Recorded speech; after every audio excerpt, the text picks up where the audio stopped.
Welcome to Politics Done Right. I am your host, Egberto Willies. This is a progressive program that will take the mystery out of politics.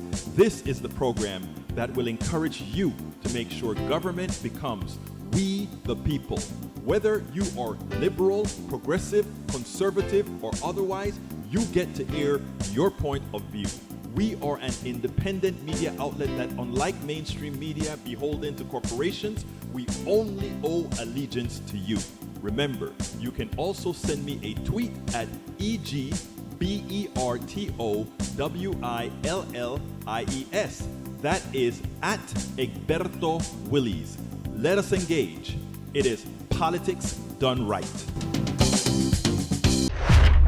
I want to thank PDR Posse member Michael Rudnin for this one. I think it's important because what it does is it goes ahead and it puts to rest the idea that somehow these conservative judges on the Supreme Court can, with their sense of textualism, their sense of conservatism, their sense of reading the letter of the law out of the Constitution, whether it's valid or not. They claim that is the reasons they changed things like overturning the abortion law in the Dobbs decision. Because why again? The Constitution never really gave that right.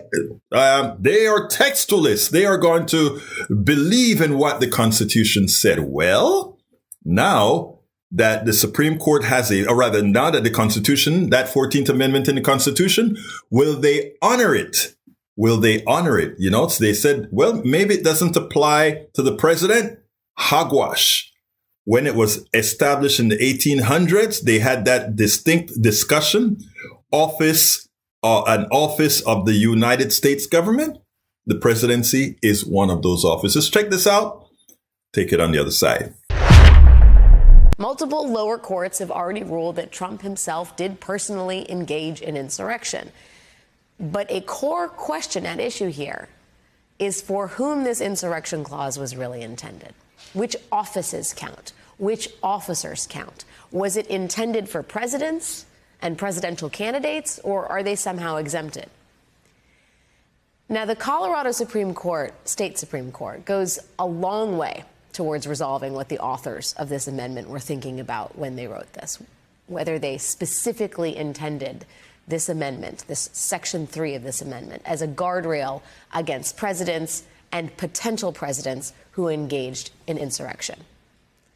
The state Supreme Court did some very, very deep research to make the case that, yes, this sure does apply to presidents and presidential candidates. And to that end, among the best and deepest cuts cited in this ruling is this one.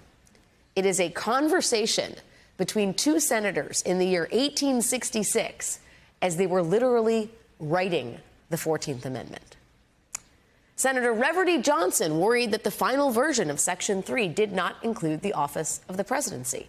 He stated this amendment does not go far enough because past rebels may be elected president or vice president of the United States. So he asked, why did you omit to exclude them? I do not understand them to be excluded from the privilege of holding the two highest offices in the gift of the nation. Senator Lott Morrill fielded this objection. He replied, let me call the senator's attention to the words, or hold any office, civil or military, under the United States.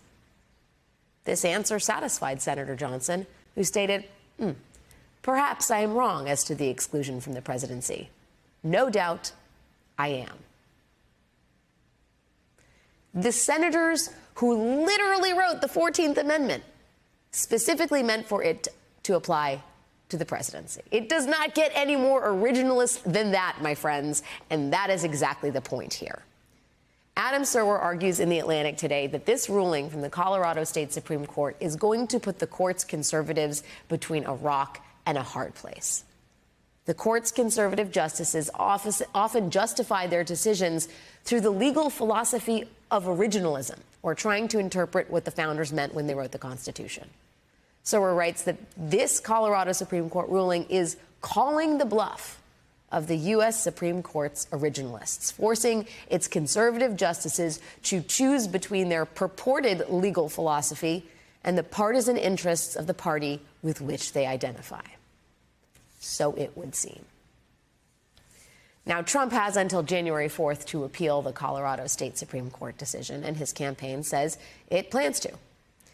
And when that happens, it will put the issue on hold until the Supreme Court makes its decision, meaning Trump will likely be on the Colorado Republican primary ballot, but whether he appears on the general election ballot in Colorado and potentially in any other states that could follow Colorado's lead, all of that will rest once again in the hands of the Supreme Court. It's clear, folks. It is clear. From a constitutional point of view, Donald Trump must be removed from the possibility of ever being president of the United States again. Folks may say some people will get upset. That may be the truth.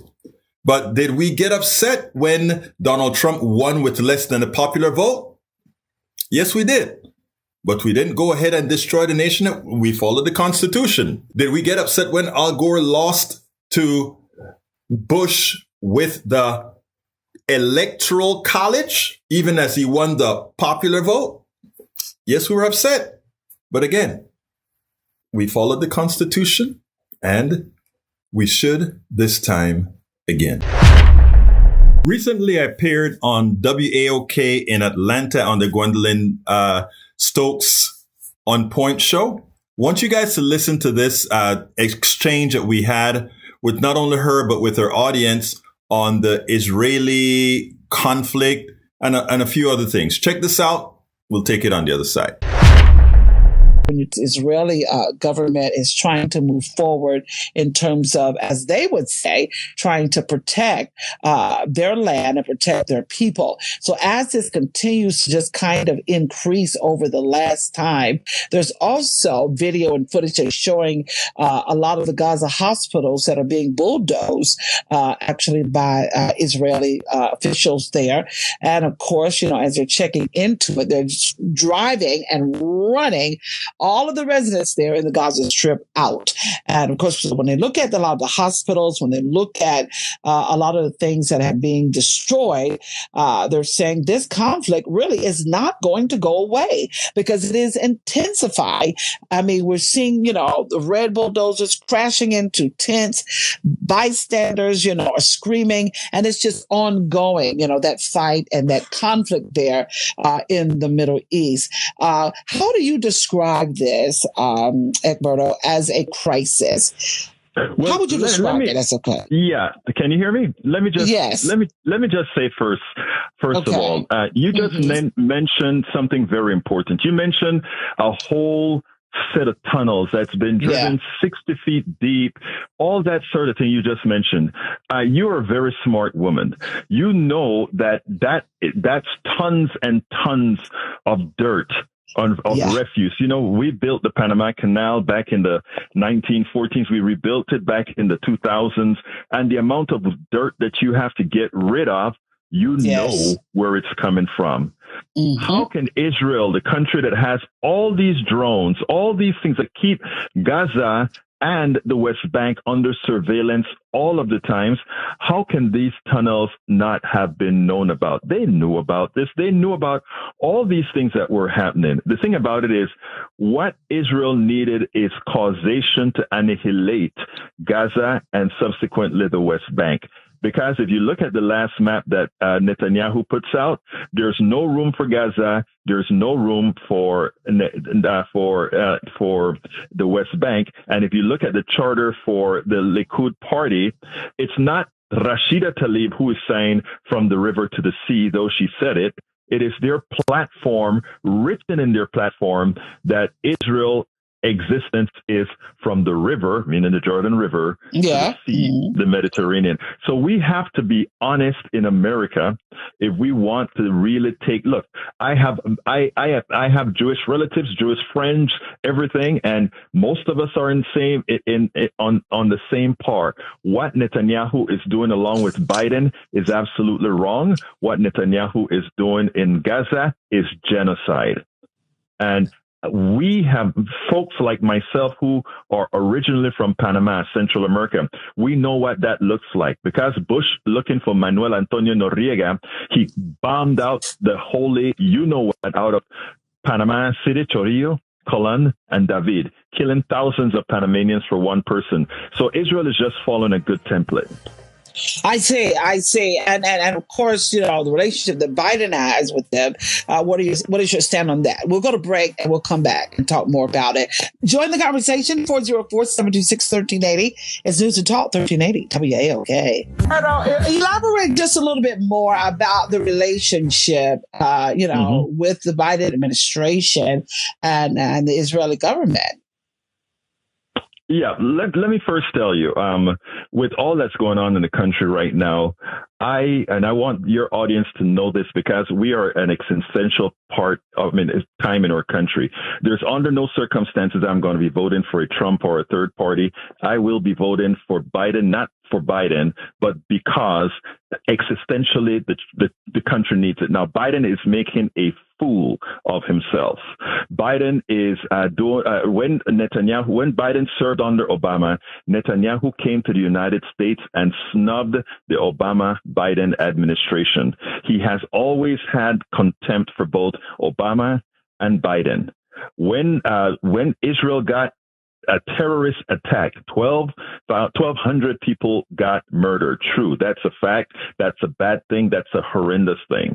The first thing we did, or Biden did, was to go over to Israel and hug Netanyahu. Netanyahu didn't come to us and hugged us in our despair at all. That's number one. Number two, we have the Biden administration trying to get billions of dollars in excess of the $3.8 billion that we send to Israel every year. He wants to give them $14 billion and in the process pay I want your listeners to hear this, Ms. Stokes. We are paying $8,000 plus for each Army shell. We just ordered over 15,000 of them. So our bombs going to Israel to kill Palestinians in Gaza, we are going to pay the defense industrial complex $8,000 per bomb. I want you to go through Atlanta as I go through Houston, as we go through other places where we don't have any of these politicians, whether federally, local, or state, doing anything positive to look at our homeless problem, our unhoused problem, as an existential problem, as a real serious matter. But we are willing to pay $8,000 for a bomb that costs under $1,000 to give to another country to annihilate another people that we consider less than. Do you understand why so many people around the world don't like us? And it's not that they don't like us as Americans. They love us as Americans. They love our culture. They love our vibrancy. But they hate what our government does, and the government does in our name. The thing of the matter is, all this money is not going per se to Israel. It's going to the cronies that are building the bombs, building the tanks, building the missiles here in the United States to then pass on to Israel freely to then go murder 20,000 innocent Palestinians. We have to open our eyes as Americans and not allow the military industrial complex, not allow a criminal like Netanyahu and others to really ask us to see things that aren't there. They're asking us to say, look at what they've done to these innocent Israelis, a bad thing. But then they were a terrorist organization, Ms. Stokes. They were a terrorist organization.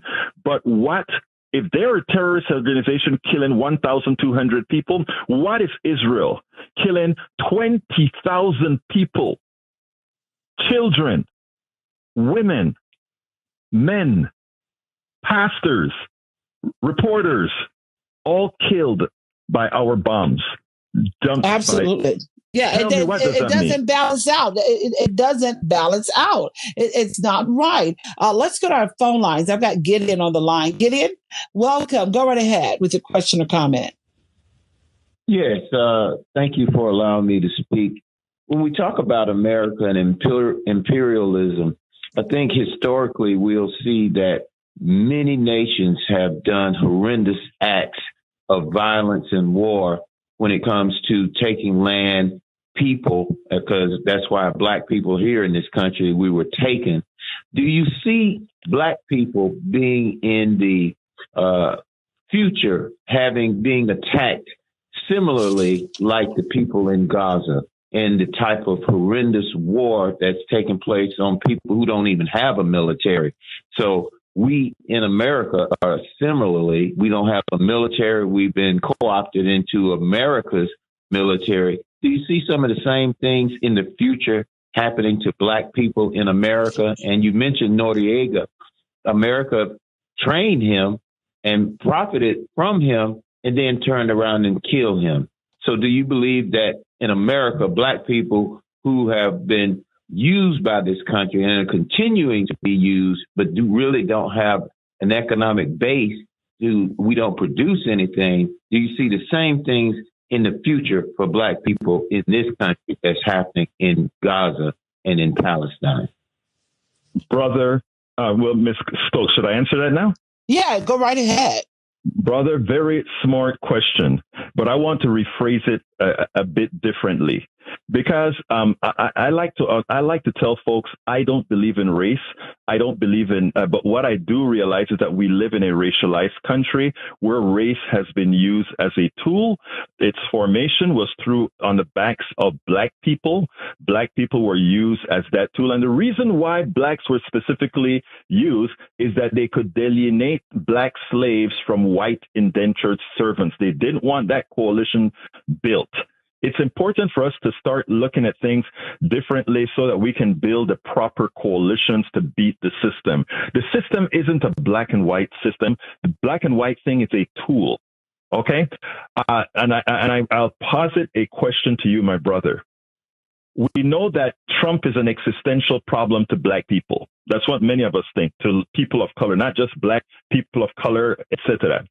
I want you to name me one active, popular Black billionaire or Black multimillionaire that you have heard come out in this great fear and debate we have for having Trump back in, or this great big debate about how we're spending our money in Israel, or this great debate of any of these things. I haven't heard Oprah, I haven't heard Beyonce, I haven't heard Jay-Z, any of our billionaires come out and say we are going to invest in activist organizations that are going to mobilize people to make sure that somebody like Trump doesn't stay in power. The only person that of great stature that has a lot of money that I've heard come out and do that is somebody many of us like to laugh at, and that is a young, I can't remember her name now that I'm on the spot, but a young girl. But when we look at the black-white issue and what they're going to do for us, the coalition that I try to build right now is telling folks we're all slaves now, baby. Some just don't realize they are yet.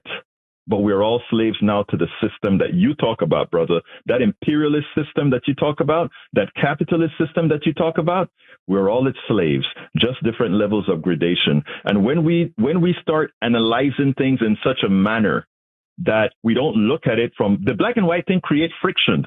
It makes you hate your white brother. It makes their white brother hate you. And while we are hating on each other, the billionaires of every race are ripping us all off.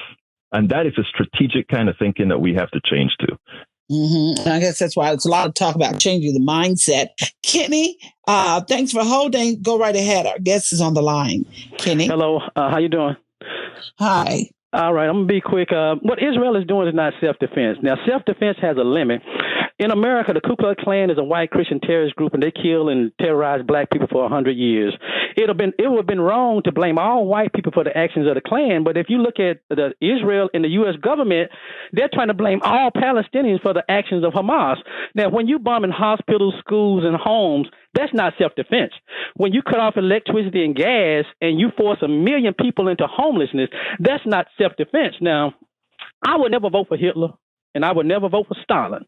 Joe Biden is helping Israel commit genocide. Now, why would I vote for? I'm not going to vote for Biden or Trump. Now, I can't vote for a man that's committing genocide. We all see this now. I know Joe Biden is committing genocide. I know he's helping Israel bomb schools and hospitals. But I'm going to vote for him anyway. I can't do that. My morality don't let me vote for people that commit genocide. May I answer that, sir? Yes, sir.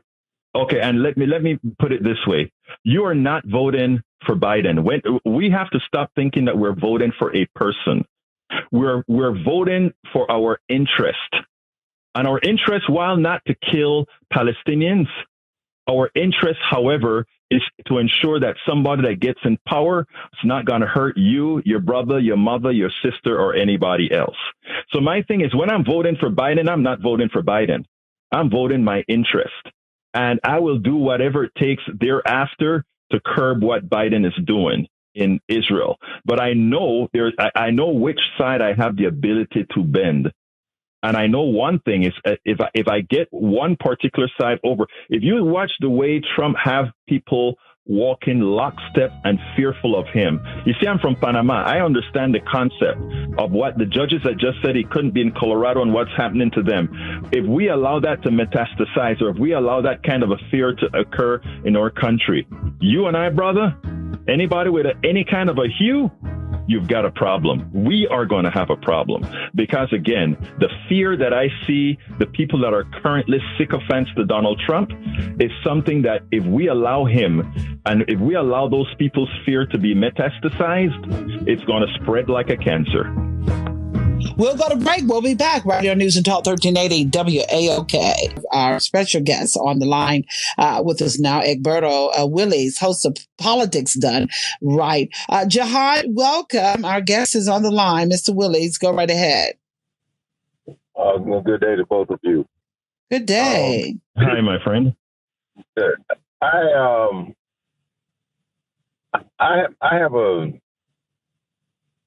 I don't see us as slaves. I have an issue with the concept. I think we're clearly free people, but we're scared people. I mean, I think that the people are afraid to lose. Some people, not all. Some people are afraid to lose economically, educationally, friendship-wise, support.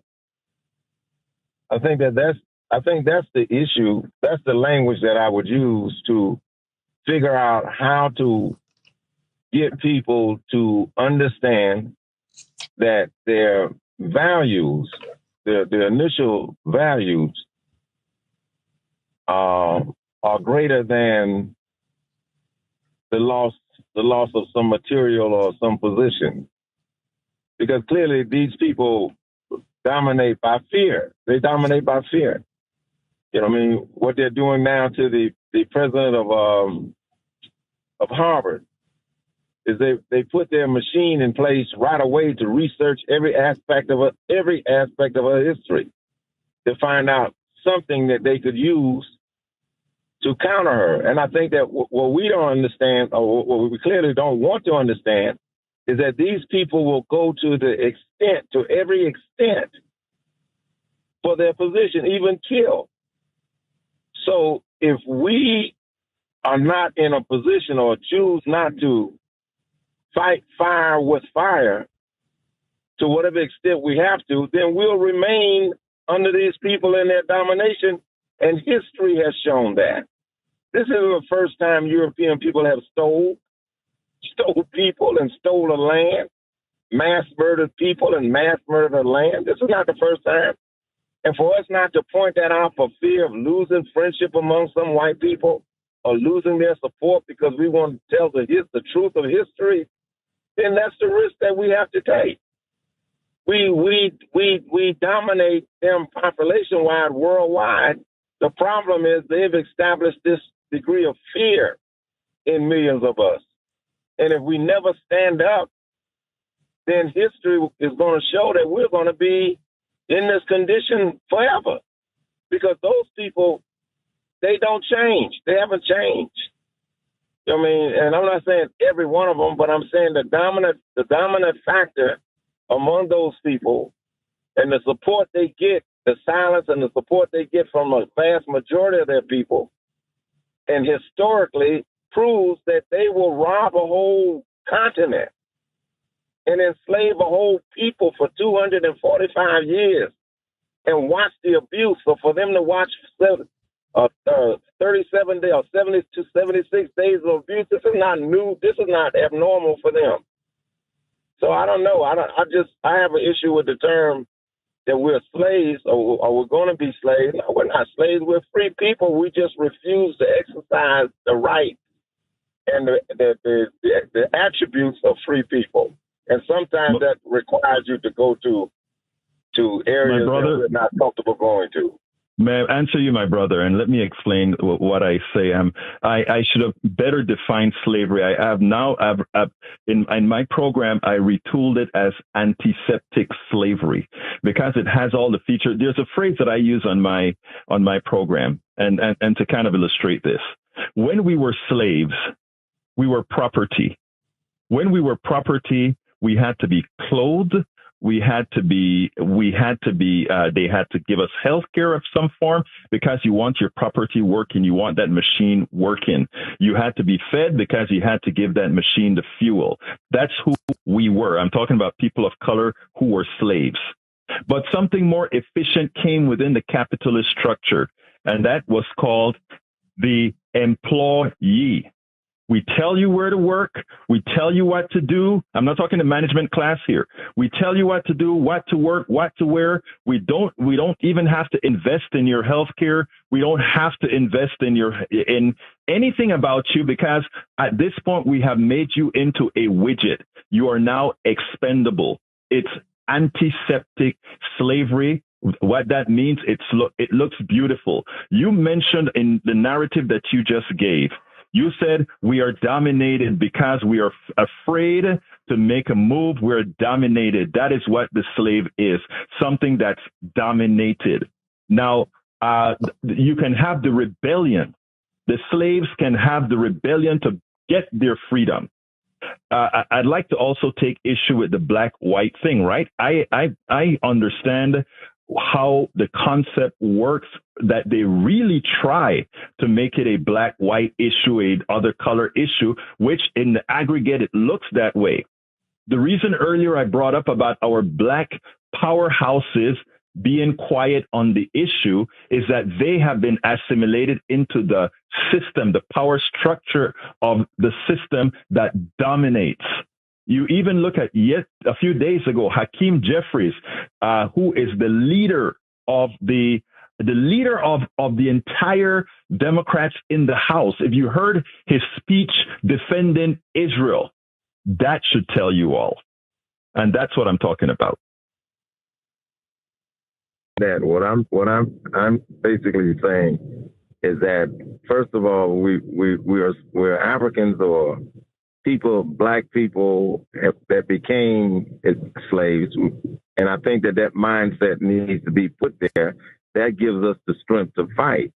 I think when you describe the economic system of America, where if I go to work and I'm a slave, I'm not a slave if I go to work. No, I go to work and I'm but that's what you said. You said it was, no. I think what I call it antiseptic slavery, because what I'm trying to do, my friend. Yeah. What I'm trying to do is the following.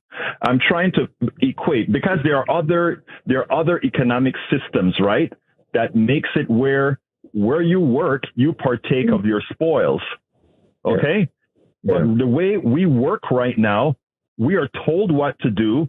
They make a big profit, they walk off with it. That's your excess labor that somebody walks off with. What I try to talk about is how all of us have been so indoctrinated into this current economic system that we don't see it. But you don't see any good, say for instance, if I own a business and I treat my employees fair because I deal with the economic system in America, I do the things that you say we don't do. The idea that the boss tells you what to do, that's not abnormal. That should be, it's his company. The company needs to be run a certain way, as long as he's not telling you anything to dehumanize yourself or hurt yourself. I'm just having a problem with the concepts, because I get it. We also feed a mindset among our people that there's something against working. You know what I mean? No, sir. No, sir. Not at all. Not at all. Not at all. And what you just named, you're a good employer. You treat your person right. Not everybody wants to be an employer. Some people want to, not everybody. So no, I am with you. I'm with the sole proprietors. I'm with my problem is with the corporate structure, that people who makes money on your labor. The corporate structure says, I have a company divided into stocks and these other pieces. Somebody goes ahead and sell these stocks who have nothing to do with the creation of the labor, and they profit from it. I'm pretty sure if we had more time to have an extensive discussion, we would be on the same page. Oh, well, thank you. I don't want to take up any more time. Thank you, Wanda. All right, thank you. Yeah, thank you, John. We'll go to break. We'll be back right here on News and Talk 1380 WAOK. News and Talk 1380 WAOK. She's your sister, girl, and friend. On point with Wanda and Stokes. Live well, win well. On News and Talk 1380 WAOK. Welcome to On Point with Wanda and Stokes. Do you have a question or comment for our guests? Oh, yes. I would like to say with the whole thing with this genocide of the Palestinian men, women, children, doctors, and the torture and the killings and the discrimination and the humiliation that they go through caused by Israel and the United States. I'm not going to vote for Biden or anybody connected to Biden, and I'm definitely not going to vote for Trump. But the thing about it is the Zionist machine controls both political parties, Democrats and Republicans, from its inception, basically. And the thing, like you mentioned from Panama, during the you're from Panama, and if you noticed during the Panamanian War with Noriega, America was testing new weapons in Panama, and they would drop it on the Afro-Panamanian people. It wasn't the white ones; it was the black ones. It was the black areas. It was the poor areas, and also with the whole Israeli state or illegal occupation, America destabilized all of the Latin American countries, and where America kind of held back, it led to Israeli assassins and contractors go in and kill and assassinate people throughout Latin America, with Allende in Chile and a lot of other countries. Israel is responsible for the destabilization, along with American help to destabilize the Contras and the Sandinistas and all that. So the thing about it is this thing goes much deeper. And even when the so-called Holocaust, those same Jews out of Europe, they did weapons funneling through Panama to go ahead and create the Nakba, which is the catastrophe that they did to kill the Palestinians in 1948 to start Israel. First of all, let me just tell John Lynn, you have a very informed audience. I mean, I just want to say that you found out that. I mean that you could tell me in Panama where they bombed and that they actually tested out. Actually, it was a stealth bomber. That's not the bomber, the stealth fighter that they tested in Panama at the Quince Pisos in Colón. So I am just blown away by what you just said. I have a tiny disagreement. The Holocaust is real. Jews have been persecuted age over age, but not because one particular group was persecuted means that that gives them free base to go persecute some other group. And likewise, if we follow the tenet of Israel that says God gave us Israel, the natives in America could say God gave us this land, America, go home. So so there are a lot of different things that we have to look at from a practical standpoint, man. But I am blown away that you follow the Allende and all that kind of stuff that I thought only political fiends did. Now, when it comes to the vote, however, my brother, the one thing that I say is when I vote, I am not voting the person.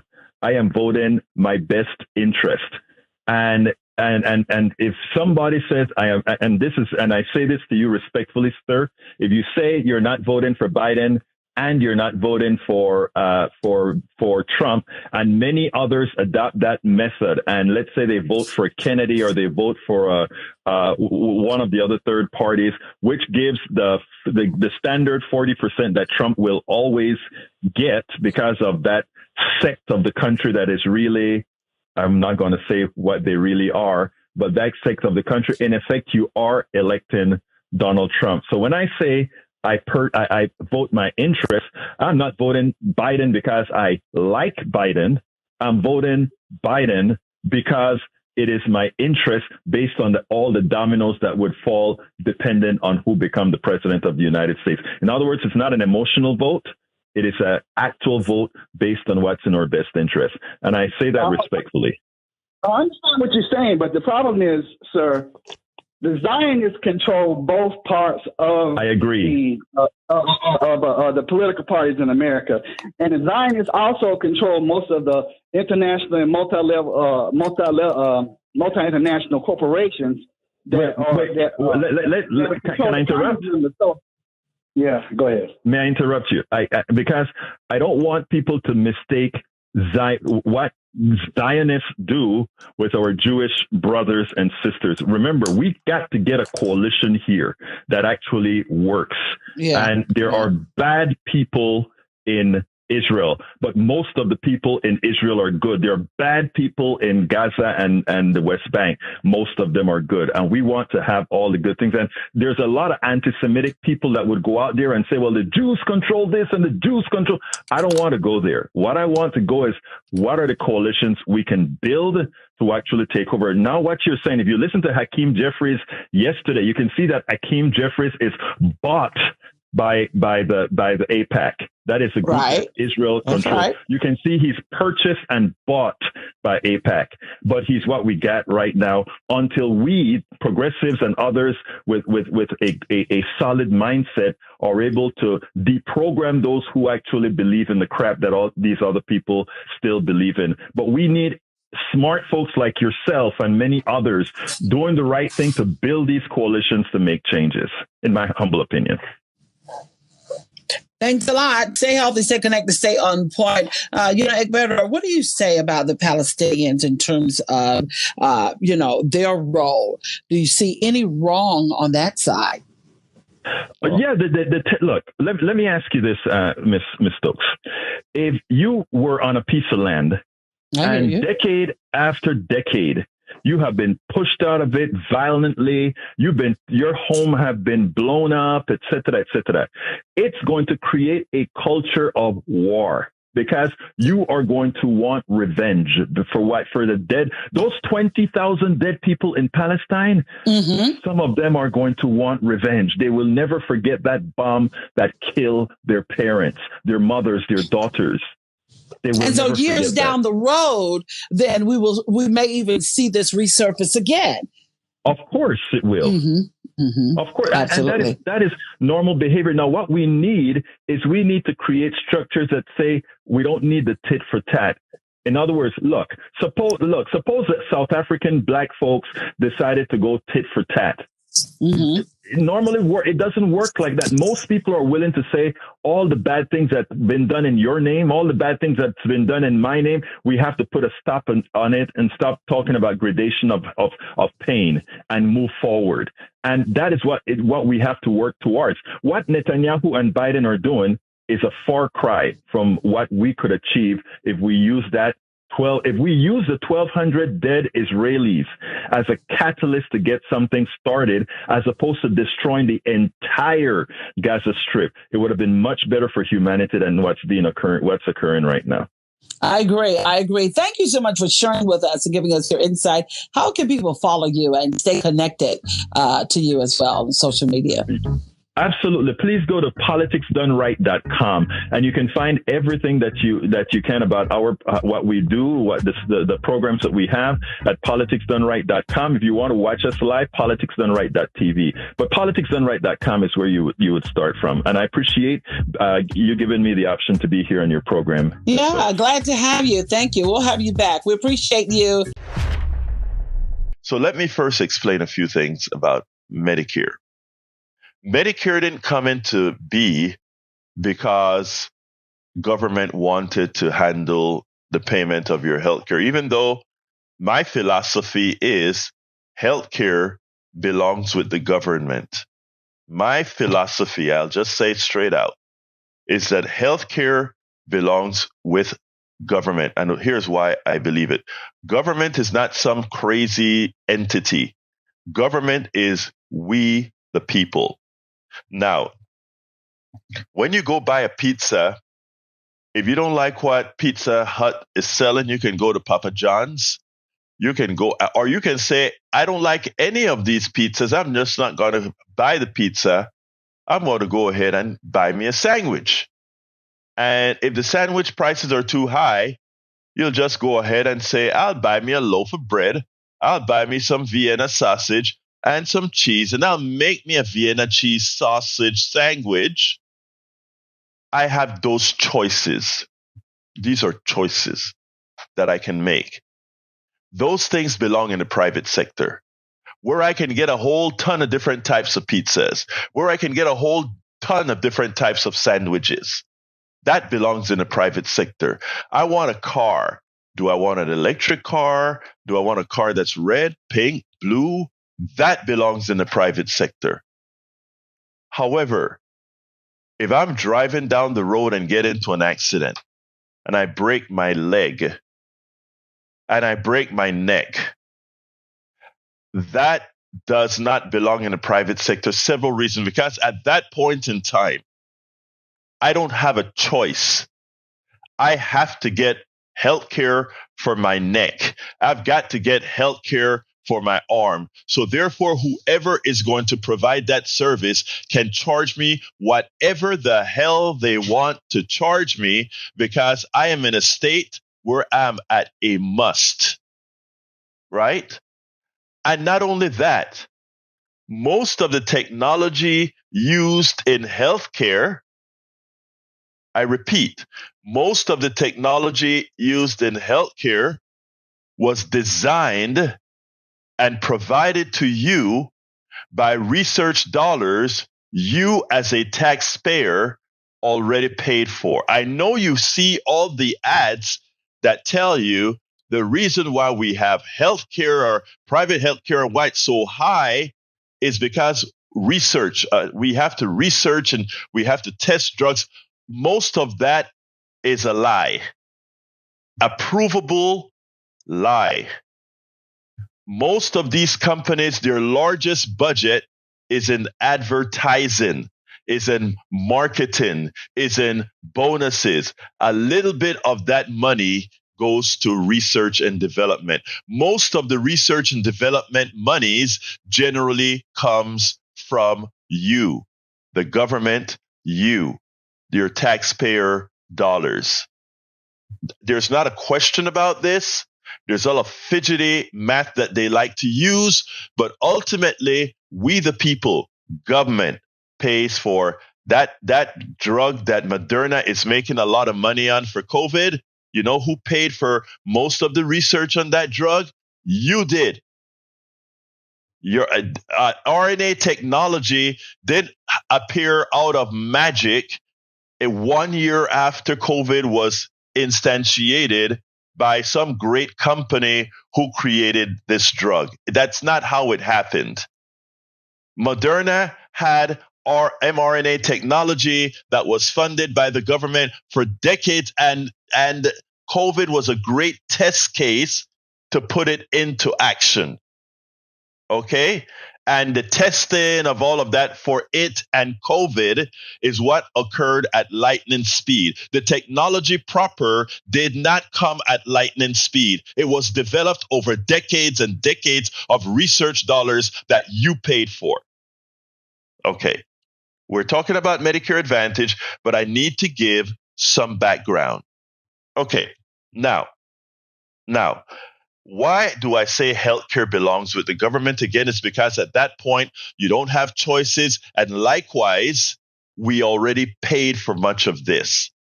Now, but we allowed private insurance.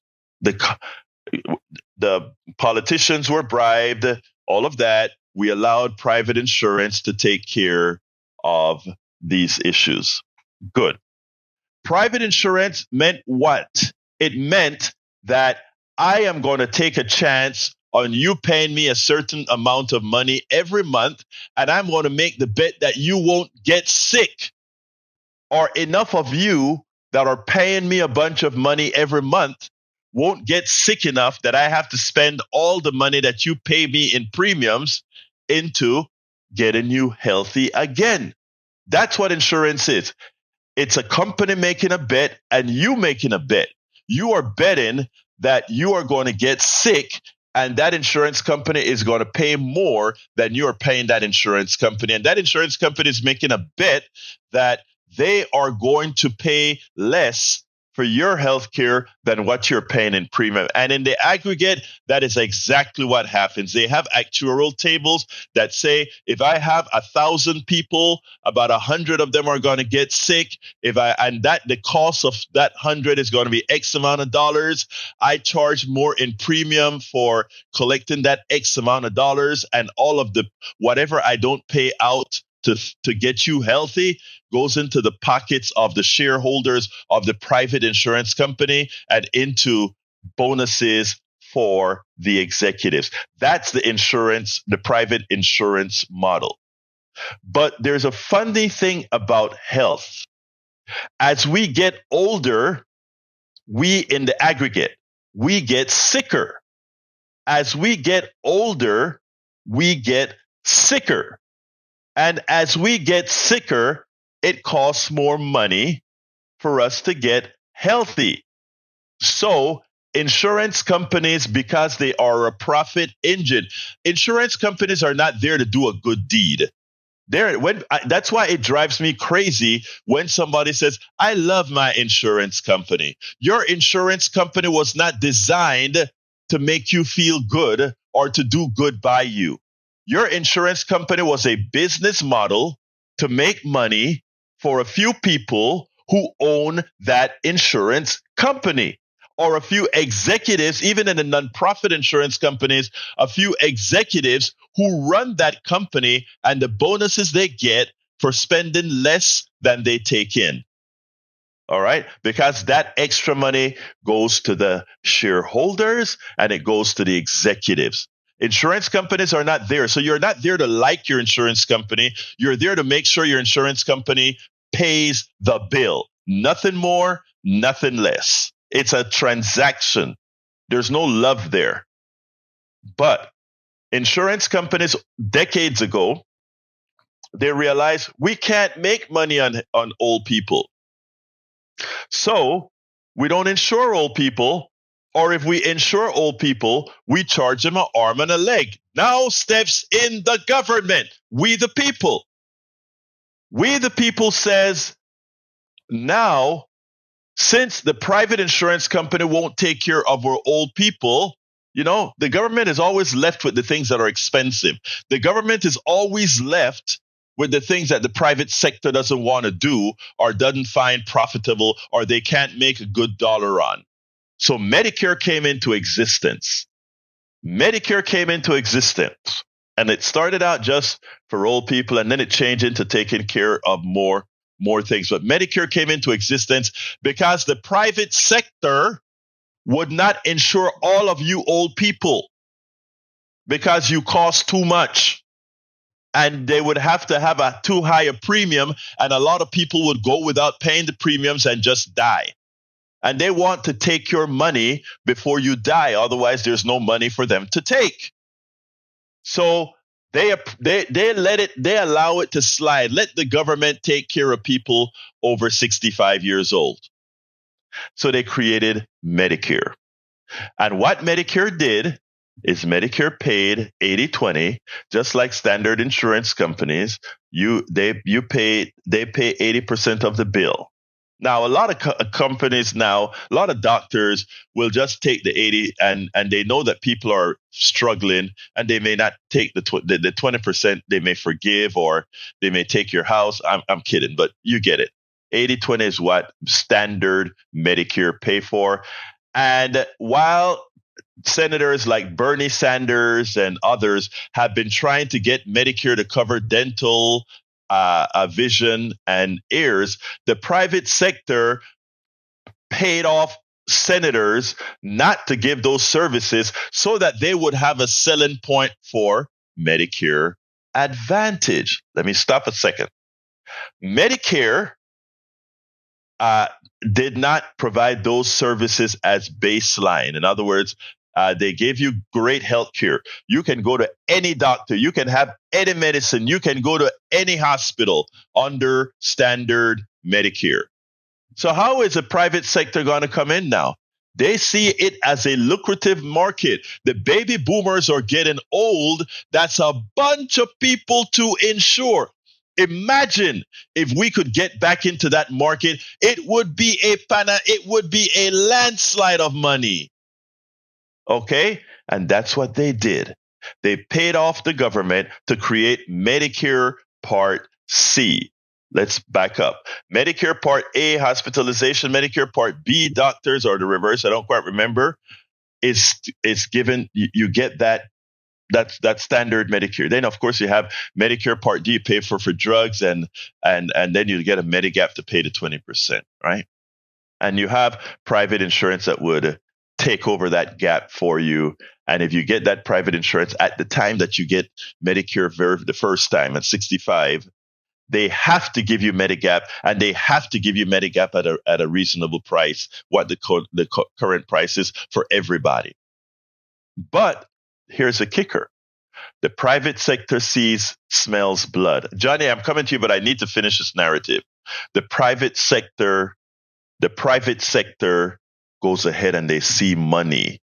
Oh, how can we scam again?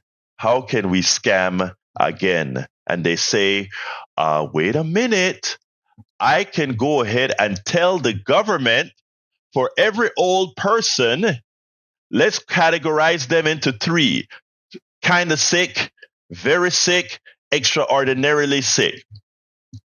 And you give me a fixed amount of dollars for any one of those, for each one of those people that decide to voluntarily leave Medicare standard, meaning traditional Medicare, and come to Medicare Advantage, the private sector insurance. In other words, Medicare Part C, Medicare Advantage, it's not Medicare at all.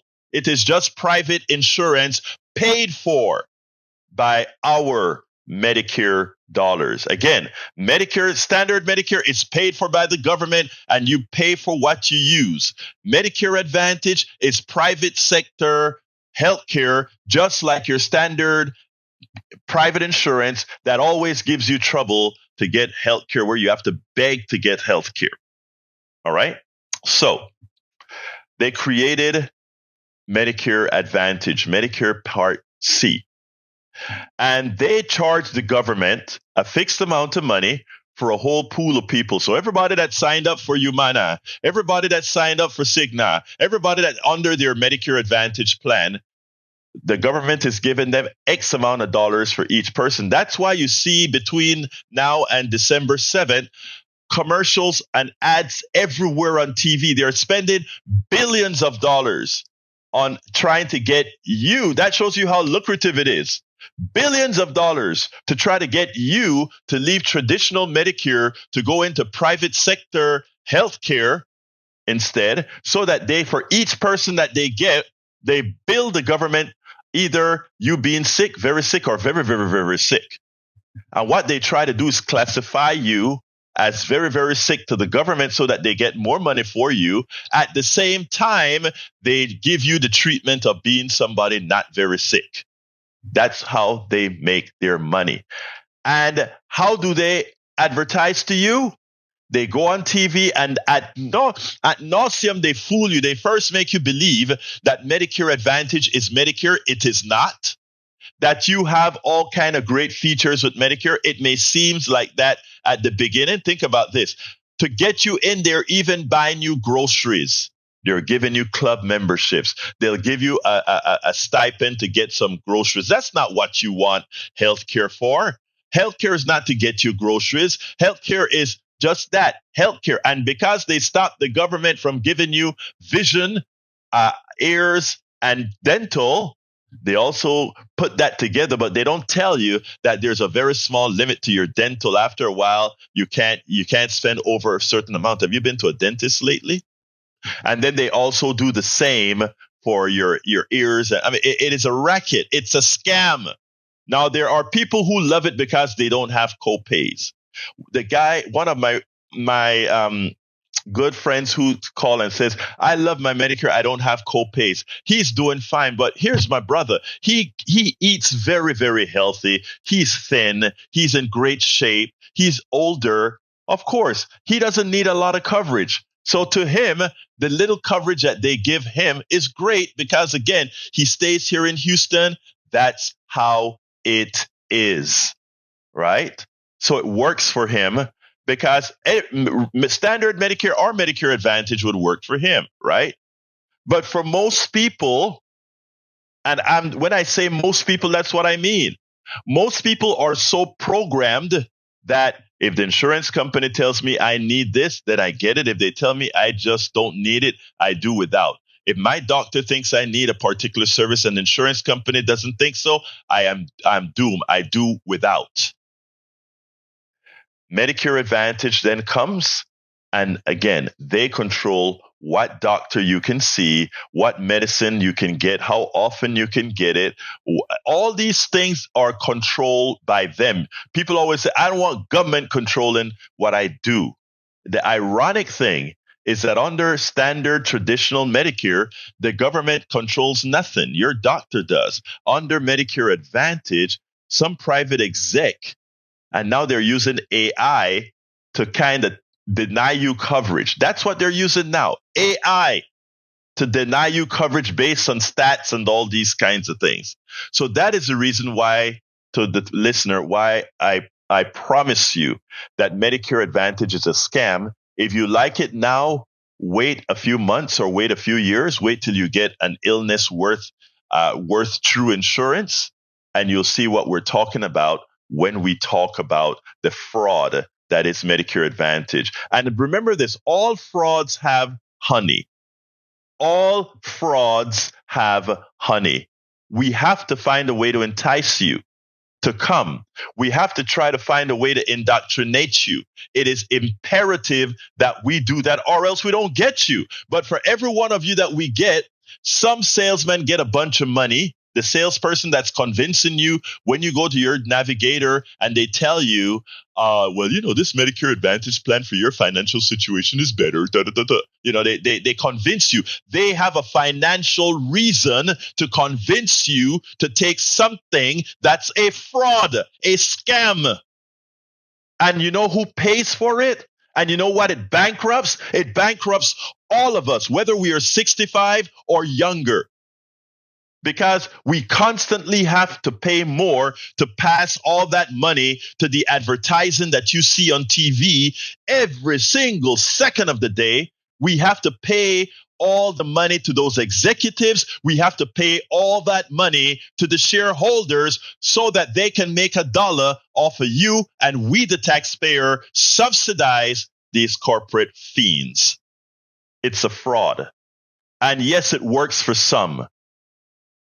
Yes, it works for some, but in the aggregate, it falls on its weight, just like private health insurance right now for most. They either don't have it, as if like here in Texas, where it's the highest uninsured rate for people under 65, or it's a fraud on you. So that's the explanation I wanted to give on Medicare Advantage.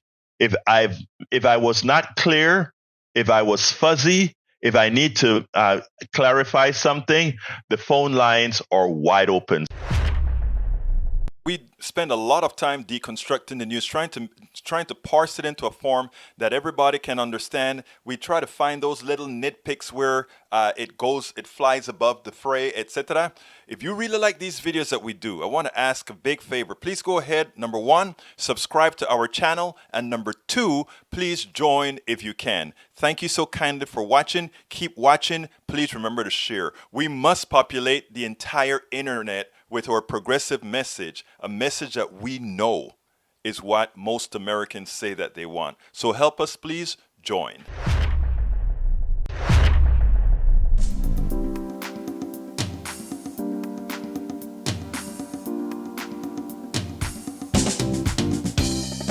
Welcome to Politics Done Right. I am your host, Egberto Willies. This is a progressive program that will take the mystery out of politics. This is the program that will encourage you to make sure government becomes we the people. Whether you are liberal, progressive, conservative, or otherwise, you get to air your point of view. We are an independent media outlet that